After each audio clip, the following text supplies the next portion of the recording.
entre les Burundais en exil et ceux restés au pays à travers des informations bien fouillées concernant tous les domaines de la vie du pays.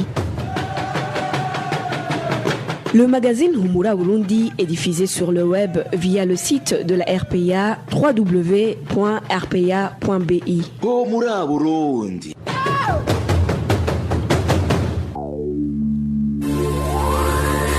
À la présentation, Janvier Ninina Hasgue. Nous sommes le vendredi 20 décembre 2019. Bienvenue chers auditeurs au magazine Humura Burundi dont voici d'abord les titres. Audience publique ce vendredi du procès Melchior Ndadaye. Les avocats de la défense dénoncent les irrégularités qui ont émaillé le procès qui a été mis en délibéré. Plus de 5 Burundais qui vivent au Malawi ont été blessés par des Malawites. Le développement des titres, c'est dans quelques instants. À la cabine de son Lissi Kawera et Nadège Ilakodze pour la prise d'image. Ouvrons son magazine par la page justice. Des irrégularités se sont observées dans la réouverture du procès quant au fond du dossier sur l'assassinat du président Melchior Ndadaye ce vendredi devant la chambre judiciaire de la Cour suprême en province Gitega. Éloge divin les méchants nous en dit plus. L'arrêt sur le procès de l'assassinat du président Melchior Ndadaye était sorti en date du 26 novembre de cette année. La réouverture du procès, quant au fond, devant la chambre judiciaire de la Cour suprême en province Gitega, a été caractérisée par la violation des règles procédurales. Selon les avocats des prévenus, ce procès a été réouvert sans que les 30 jours exigés par la loi pour signifier les prévenus ne soient respectés. À titre illustratif, aucune personne parmi les 15 prévenus ne résidant pas au Burundi n'a reçu une copie du jugement datant du 26 novembre afin que les prévenus puissent faire appel. Même ceux dont la résidence est actuellement connue, en l'occurrence l'ancien président Pierre Buyoya. Les 5 prévenus résidant au Burundi pour le moment ont été convoqués alors qu'ils avaient reçu la signification du jugement le 3 décembre. Une convocation qui enfreint la loi qui stipule 30 jours après la date de signification du jugement aux prévenus. L'autre irrégularité, c'est que les avocats de la défense des accusés qui ne résident pas au pays n'ont pas été permis d'entrer dans la salle d'audience. Pour ceux qui sont détenus au pays, leurs avocats n'ont pas eu la latitude de soulever les irrégularités observées dans la procédure. Le procès d'aujourd'hui a été mis en délibéré pour analyser certains éléments qui ont constitué les vices de procédure. Merci à Éloge Divin. Les méchants, toujours page justice, et les organisations de la société civile radiées par le gouvernement du Burundi vont interjeter appel sur les jugements rendus par la Cour de la communauté est-africaine. Maître Janvier Bigirimana, l'un des défenseurs des droits de l'homme, qui a suivi de près ces dossiers, indique que l'avocat du gouvernement burundais a menti sur le contenu du jugement rendu par cette Cour. Suivez Maître Janvier Bigirimana. Concernant le dossier de radiation des organisations de la société civile, nous devons préciser qu'il est encore tôt pour faire un commentaire quelconque parce que c'est un dossier qui vient d'être jugé en première instance et pour cette raison, c'est un dossier qui est susceptible d'appel et nous préparons pour interjeter appel et nous pensons que le gouvernement du Burundi n'est pas aujourd'hui fondé à vanter la victoire dans son dossier parce que c'est un dossier qui suit son cours normal. Concernant le dossier en rapport avec la candidature de Pierre Nkurunziza pour un 3e mandat en 2015, il s'agit d'un dossier où la Cour de justice a plutôt accordé une attention particulière aux questions en rapport avec sa compétence ainsi que la procédure qui est suivie devant elle. Il s'agit également d'un dossier où la Cour a plutôt expliqué qu'elle n'était pas compétente pour connaître des questions qui avaient été déjà soumises à une juridiction nationale, en l'occurrence la Cour constitutionnelle. Et pour ce qui nous concerne, cela n'a pas été une question qui avait été soumise au juge régional parce que il s'agit plutôt d'une stratégie d'éviter de vider le fond de l'affaire parce que la question qui lui avait été soumise concernait plutôt la violation des dispositions pertinentes du traité établissant la Cour, plutôt la communauté de l'Afrique de l'Est. Et un autre aspect qui est important à souligner, c'est que la Cour n'a pas daigné évaluer la légalité de la candidature de Pierre Nkurunziza ni en droit interne ni en droit international. Et en dernière analyse, la Cour n'a pas osé, et cela n'est écrit nulle part malgré les affirmations gratuites des représentants de l'État. La Cour donc n'a pas pu confirmer que la candidature de Pierre Nkurunziza était conforme ni à la Constitution, ni à l'accord d'Arusha ou au traité régissant la Cour la communauté est-africaine. Ceci pour dire que la Cour n'a pas pu se prononcer sur le fond de l'affaire et les responsables ou les représentants de l'État devraient plutôt cesser de faire dire à la Cour ce qu'elle n'a pas dit. C'était Maître Janvier Wigirimana. L'avocat du gouvernement burundais Nestor Kayobera a annoncé ce jeudi que le gouvernement a gagné tous les procès présentés à cette cour par ses organisations.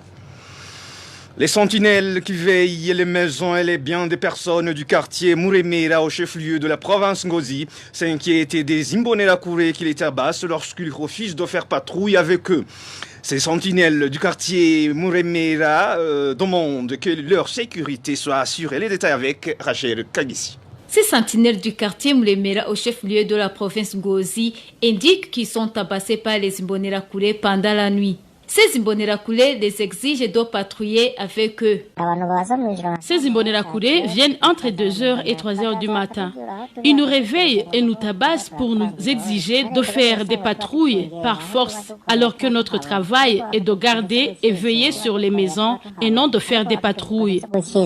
Ces veilleurs indique que ces menaces ont débuté la semaine dernière. Le premier a été tabassé la semaine dernière et l'autre a été frappé à coups de bâton avant de lui réveiller hier soir, et ils nous ont dit qu'au retour, s'ils constatent que nous sommes endormis, nous serions sérieusement battus.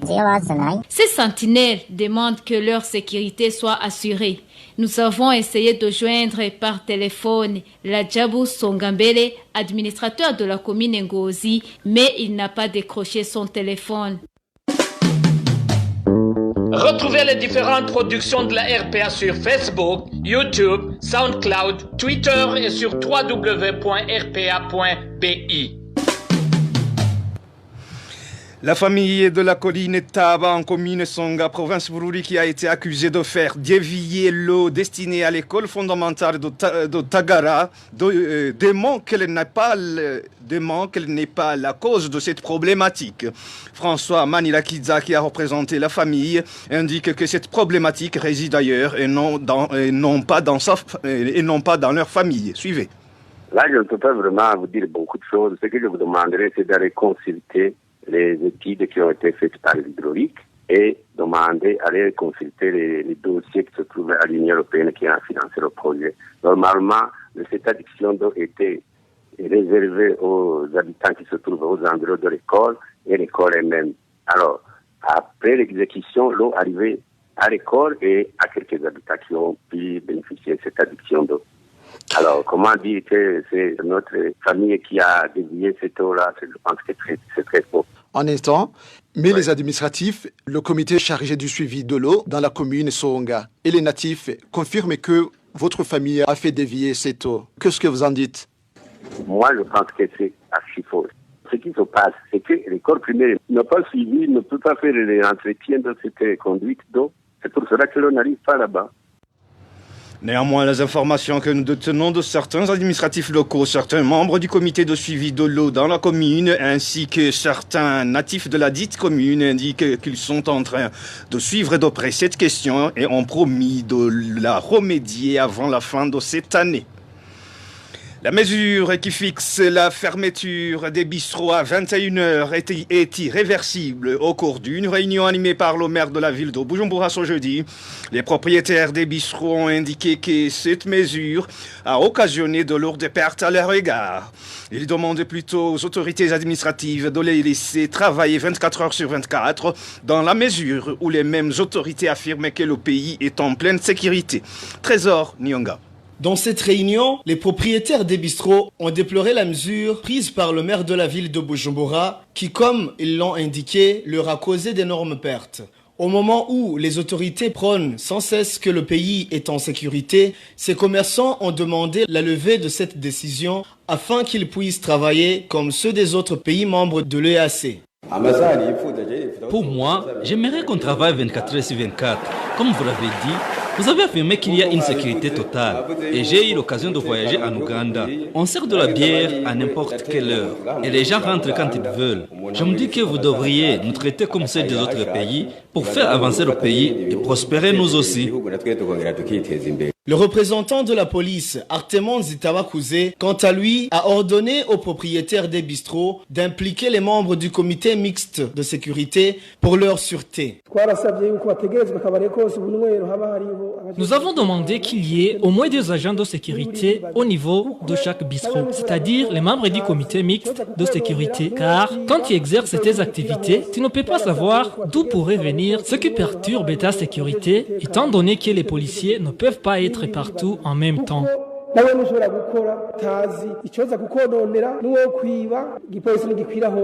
Freddy Mbonimpa, maire de la ville de Bujumbura, a déclaré que la fermeture des bistrots à 21h est irrévocable. Il a annoncé que seules les salles de réception ont l'autorisation de dépasser 21h. Je pense que la mesure est venue au bon moment et nous allons continuer à respecter ces heures et à aider la population à vaquer les occupations. Nous avons expliqué aux gens qui ont des salles de réception ou des fêtes, nous leur avons assuré qu'ils sont libres de travailler à temps plein. Cette réunion a eu lieu après les grognes de la population de Bujumbura qui s'inscrivent toujours en faux contre cette décision. Merci à Trésor Nyongao. Il est inconcevable que après 7 ans d'incendie du marché central de Bujumbura, le gouvernement burundais n'ait pas encore trouvé quelqu'un qui puisse s'occuper de l'aménagement du terrain qui abritait son marché. Réaction de Gabriel Rufyiri, président de l'Observatoire de la lutte contre la corruption et les malversations économiques. On l'écoute. Vous vous souviendrez que il y a plusieurs cadres de l'État qui ont voulu prendre ce projet. Ici, je rappelle la société qui a été fabriquée à toute pièce par certains cadres de l'État, dont principalement l'ambassadeur du Burundi en Chine, communément appelé Gaspas, avec sa femme chinoise, où il voulait montrer que c'était une société chinoise qui voulait à cette époque reconstruire le bâtiment, alors que c'était en quelque sorte certains du gouvernement qui se déguisaient derrière ce projet. Mais après avoir démasqué ces magouilles, le projet a été arrêté. Mais nous avons vu que ces personnes n'ont pas arrêté les stratégies. Voilà pourquoi les propos du deuxième vice-président Ozien Dorolicom prouvent en suffisance que finalement cet appétit n'est pas encore abandonné. Je voudrais demander au gouvernement d'exiger des experts pour qu'ils nous montrent réellement ce qui est nécessaire et sur base de ce rapport qu'il y ait une demande formelle de financement. Vous le savez par ailleurs que le premier marché a été construit sur base d'un financement des partenaires.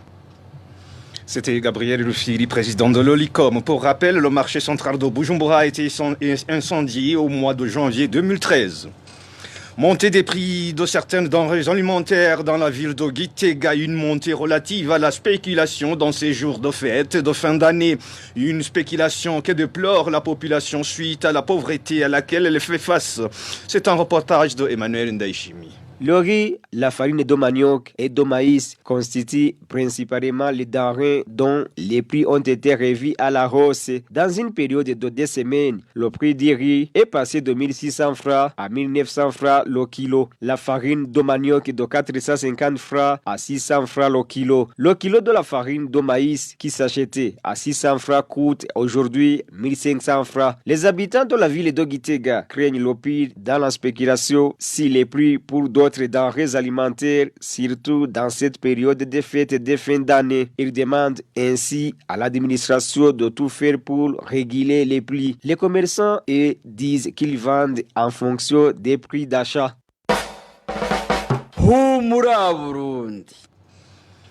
Les conséquences de l'isolement du Burundi sur la scène internationale ont beaucoup plus touché au bas peuple. Et propos de maître Armer Niyongere, président de la CAT Burundi, une organisation catholique de défenseurs des droits de l'homme. Ce défenseur des droits humains l'a prononcé dans un atelier qui a été organisé par cette association à Kigali au Rwanda à l'occasion de la présentation officielle d'une étude faite par ACAT sur l'isolement du Burundi. Armer Niyongere ajoute également qu'ils vont présenter cette étude au pays de la communauté internationale dans le but de prendre des nouvelles sanctions qui pourront pousser au régime de Pierre Nkurunziza à installer au Burundi un état de droit. Suivez. Oui, par rapport à l'isolement du Burundi, nous avons trouvé dans l'étude commandée par ACAT que cet isolement a causé beaucoup de dégâts par rapport à la situation socio-économique du Burundi. Il y a plus de monnaie étrangère, de devises au Burundi. On a déjà observé par le contenu de l'étude que même la population a été affectée par cet isolement du Burundi sur la scène internationale. Mais nous sommes en train d'analyser ce que nous allons faire après l'étude. C'était pour essayer de revenir sur le contexte du Burundi, le contexte qui a poussé à ce que le Burundi soit isolé sur la scène internationale. Donc, ce que nous allons faire, c'est de faire un plaidoyer auprès des partenaires traditionnels et techniques du Burundi pour qu'on puisse arriver à ce que la situation soit améliorée. C'était maître Armer Niyongere, président de la CAT Burundi, 6e semaine de la campagne de soutenir les défenseurs des droits de l'homme. Au cours de cette semaine, la coalition burundaise des défenseurs des droits de l'homme, CBDDH, avec l'appui du gouvernement canadien, parle du rôle des mécanismes régionaux et internationaux dans la protection des défenseurs des droits de l'homme. Suivez. Le message de cette 6e semaine de la campagne vous parle du rôle des mécanismes régionaux et internationaux dans la protection des défenseurs des droits humains. À côté de l'État et de ses organes, il existe des partenaires qui jouent un rôle subsidiaire dans la protection des défenseurs des droits humains. Au niveau régional, l'Union africaine a mis en place la Commission africaine des droits de l'homme et des peuples, ayant la mission de veiller à la protection et à la promotion des droits de l'homme et des peuples sur le continent, et la Cour africaine des droits de l'homme, auprès de laquelle les citoyens, en manque de justice dans leur pays, peuvent poursuivre leur gouvernement. Au niveau européen, la Commission de l'Union européenne a adopté les directives de l'Union européenne pour la protection des défenseurs des droits de l'homme, qui sont une référence de chaque pays membre pour protéger les défenseurs des droits humains.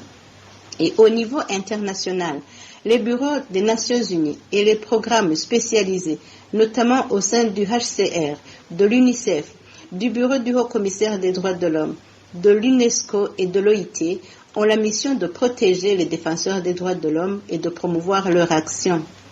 Pour le Burundi, nous déplorons le manque de collaboration avec les mécanismes internationaux de protection des droits de l'homme qui s'est traduit récemment par la fermeture du bureau du haut-commissaire aux droits de l'homme par le gouvernement du Burundi ainsi que les menaces aux organisations non gouvernementales qui collaborent avec les agences des Nations Unies.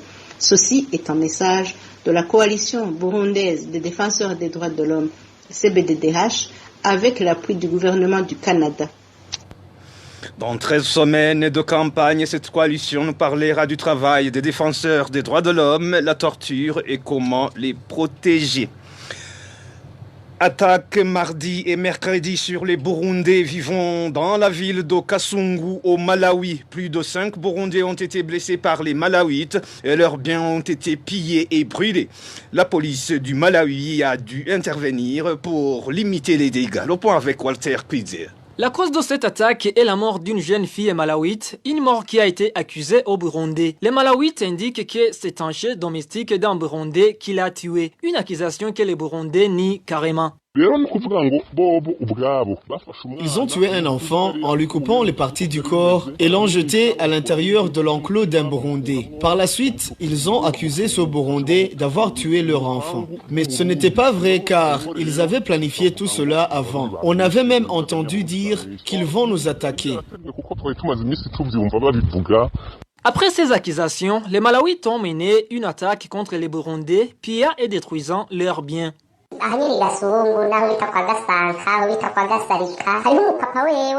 Ici à Gasungu, chez d'autres Burundais qui s'appellent Gasana et Gasarika, on a détruit la boutique d'un pasteur qui contenait la farine de soja qui vaut 3 millions, le maïs de 5 millions, les arachides de 10 millions.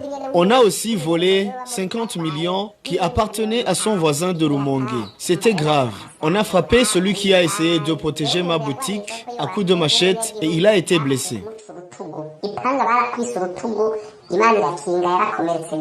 Les Burundais vivant au Malawi indiquent que ce qui se passe dans ce pays est presque la même chose que ce qui est arrivé en Afrique du Sud du temps de la xénophobie. Pour ces Burundais, cette situation est due à la haine que les Malawites ont envers eux. Les dernières pages de ce magazine, 13 réfugiés burundais du camp d'Onduta composés d'hommes et de femmes ont été arrêtés par la police tanzanienne quand ils étaient à la recherche du bois de chauffage à l'extérieur du camp. C'est au moment où le manque du bois de chauffage reste toujours un grand problème non résolu dans ce camp. Les détails avec Clovis Nyonzim. Le matin de ce vendredi, les réfugiés qui étaient à la recherche du bois de chauffage à l'extérieur du camp d'Onduta sont tombés dans un guet-apens de la police tanzanienne à une vingtaine de mètres de ce camp. 13 réfugiés ont été arrêtés selon l'un des réfugiés qui ont échappé de justesse. Nous étions à la recherche du bois de chauffage et par surprise, nous nous sommes retrouvés dans un groupe de policiers. Ils nous ont sommés de nous asseoir par terre. Certains d'entre nous ont pris fuite, d'autres arrêtés. Ils ont arrêté 13 personnes, dont des femmes et des hommes, tandis que 4 autres ont pu échapper. Les réfugiés du camp d'Onduta demandent la libération de ceux qui ont été arrêtés et au HCR de trouver une solution au problème de manque de bois de chauffage dans ce cas d'Onduta.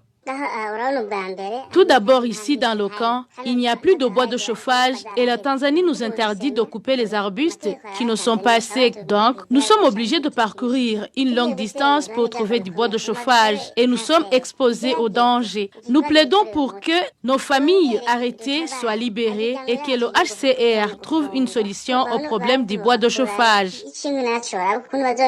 Mercredi dernier, vers 8h30, les réfugiés du camp d'Onduta qui étaient partis à la recherche du bois de chauffage et à la recherche du travail pour d'autres dans la localité de Memzi se sont vus arrêtés par la police tanzanienne. Cette même police a tiré sur ceux qui essayaient de s'échapper. D'autres se sont vus confisquer leurs vélos.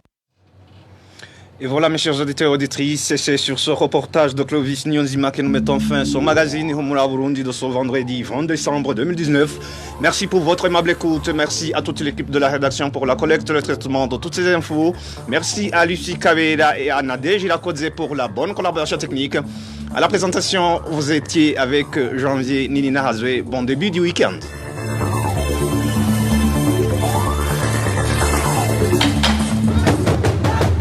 C'était le magazine Humura Burundi. Un magazine comptant pour relier les Burundais en exil et ceux toujours au pays à travers une information de qualité.